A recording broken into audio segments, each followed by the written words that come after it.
எல்லாருக்கும் வணக்கம். பவணந்தி முனிவர் இயற்றிய நன்னூல் பாடல் 31 ஆசிரியனது வரலாறோட விளக்கத்தை பார்க்குறோம். அதாவது ஒரு ஆசிரியன்கிட்ட இந்த குணங்கள் எல்லாம் இருந்தால் அவன் ஆசிரியன் அல்ல என்று கூறுகிறார். அது என்னென்னலாம் பார்ப்போம்.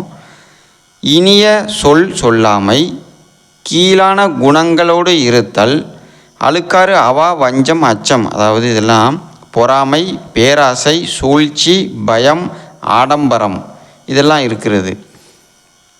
கலர்குடம் மடற்பனை பருத்தி குண்டிகை முடத்தெங்கு அப்படின்னா இதெல்லாம் ஒரு எடுத்துக்காட்டு, ஓமை எடுத்துக்காட்டு. கலர்குடம் என்கிறது நகைகளை வைக்கக்கூடிய பாத்திரம். இது எப்போதுமே சத்தம் போட்டுக்கிட்டே இருக்கும், ஒரு ஆரவாரத்தோடே இருக்கும். மடற்பனை மட்டைகள் அதிகமுடைய பனைமரம், இது யாருக்கும் உதவாது, அதில் உள்ள பழங்களை பறிக்கவும் முடியாது.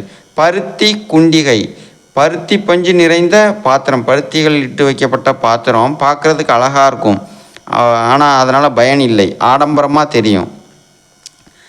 முடத்தெங்கு முடத்தெங்கு அப்படிங்கிறது என்னென்னா வளைந்த தென்னை மரம். அந்த வளைந்த தென்னை மரத்தில் யாராலையும் ஏற முடியாது, பிறருக்கு கொடுக்காத தன்மையை இது காட்டுகிறது, உவமையாக காட்டுகிறது.